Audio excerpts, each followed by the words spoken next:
What's up, y'all? Welcome back to 6-2 Beer Reviews. Today we're doing a side-by-side beer review of two absolute classics. We are checking out Hofbräuhaus Oktoberfestbier against Weihenstephaner Festbier. Very, very cool label arts here.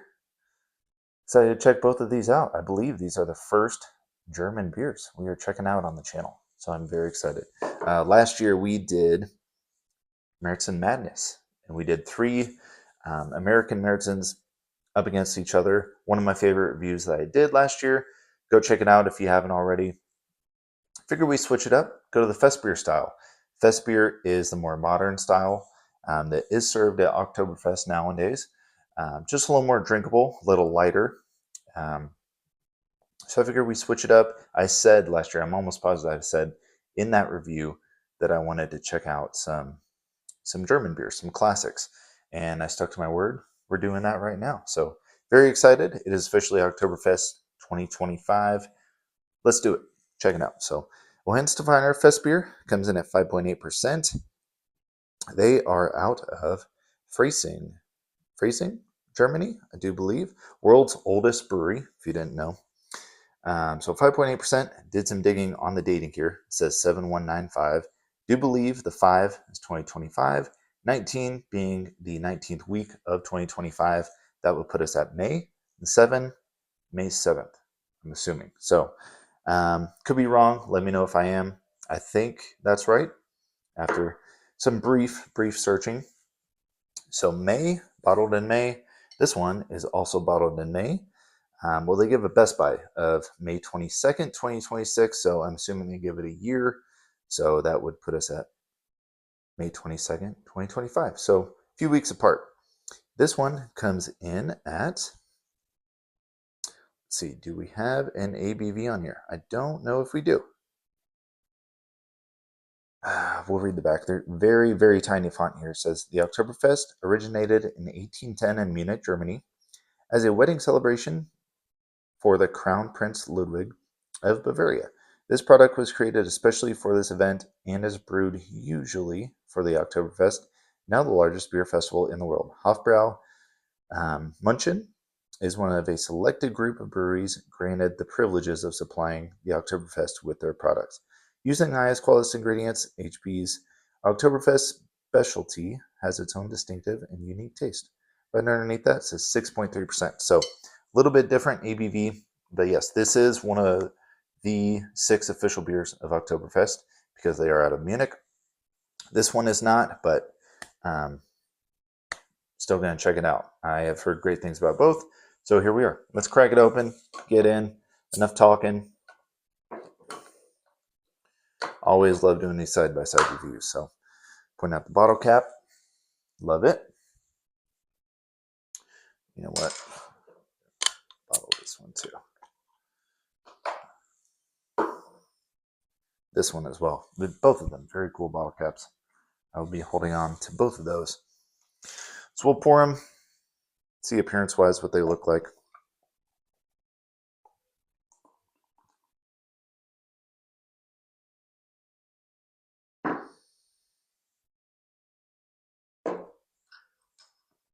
Looks beautiful. Really nice clarity with the Hofbrau.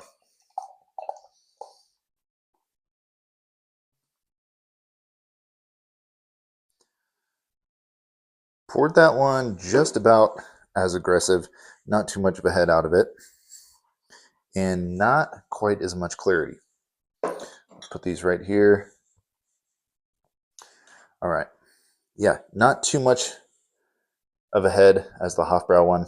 And you can definitely see pretty distinctive that clarity versus this like unfiltered kind of look. There's still some kind of clarity to it with the Weihenstephaner one. Not as much head retention either. So right off the bat, appearance, I'm going to give it to Hofbrau. Decent carbonation with both. Both look great. Let's check out the aroma of the Hofbrau one.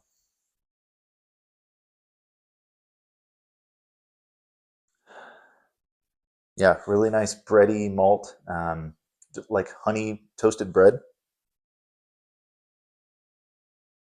Not too much hop presence. if anything, like a very subtle lemon.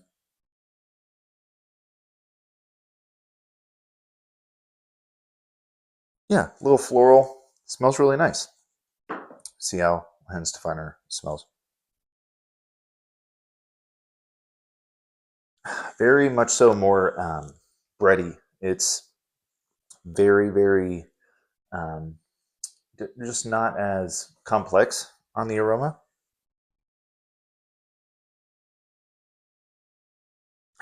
A little bit of a gosh, the aroma just kind of reminds me of a like American lager. It's got this a little bit of like a dusty note, which you know sometimes throws me off in the aroma. Sometimes taste comes through completely different, but yeah, not too much going on here. Not I love that floral lemon quality with the Hofbräu. Not so much with this one, but they both smell good. And you can look, I mean, still the head retention. Even on this, it's faded, but it's still there. It's almost dead gone with the Weihenstephaner one. So let's see how Hofbräu tastes. Cheers. Should I say Prost?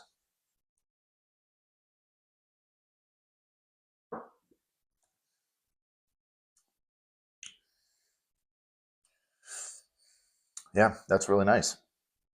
Follows the aroma almost to a T. Really nice bready, honey, very subtle um, noble hop character coming through on the finish. Very subtle, not really too much bitterness, very drinkable. Almost kind of reminds me of a Helles. Like we just reviewed the Sierra Nevada 2025 Festbier. That one had a little more spiciness. Maybe it's that American influence on there. Not sure, but this one definitely a little bit more dialed back when it comes to the hops.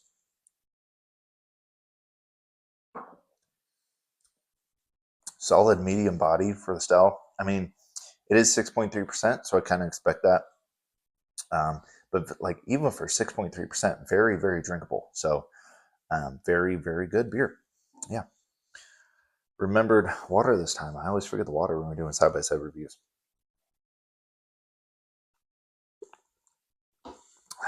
We will go into the Weihenstephaner one. Prost.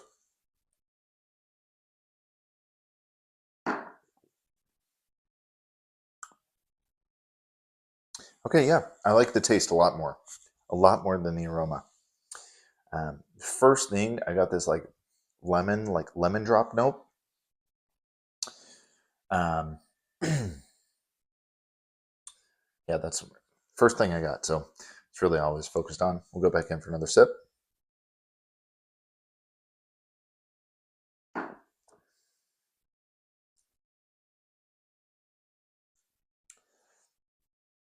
It's nice. It's nice. Very malt driven. Um, that floral thing is not there like it is here. But I do get a little bit of lemon character. There might be a slight touch of, it might be a little light struck, very, very slight. I got just a very subtle weed, like skunky note. We'll see and go back in.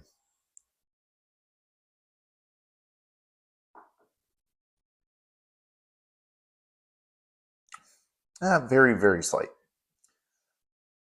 Not too much. So lemon there. A little bit of honey as it comes through, biscuity, super bready. But I mean, if I'm got to be honest with y'all, this one definitely went at 100%. This is good. This is really, really good. Um, enjoying both, but gotta give it to Hofbrau.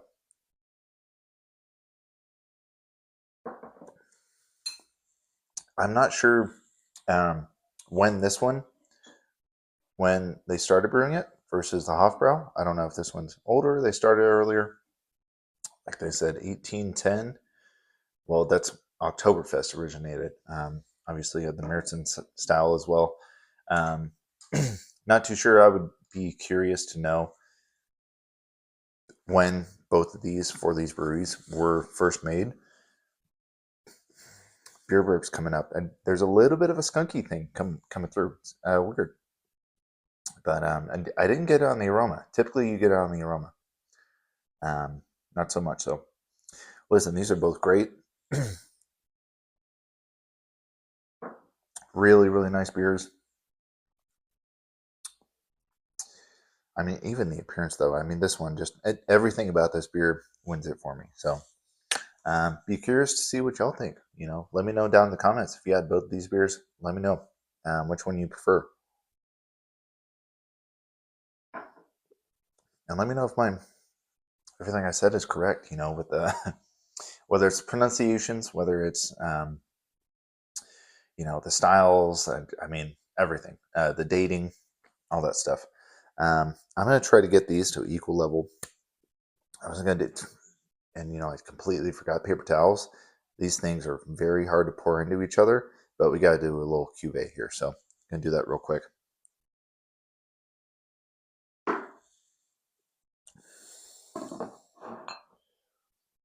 Just look about even. There is a little bit of a skunky thing with that one, maybe a little bit. Maybe down the line, I'll revisit that one. See if we get a better bottle. Not sure. It's still really nice, but there's a little bit of a skunky thing going on. Going for it. Beautiful. Was not expecting that to go as well as it did. Yeah, kind of evened out that unfiltered look and the clarity. Beer looks nice. Actually, quite a bit more clarity to it now. Decent head retention. Check out the aroma. Kind of dialed back the aroma a little bit. Just a little bready, a little bit of a dusty note, like dusty cardboard. Yeah, smells right. Cheers.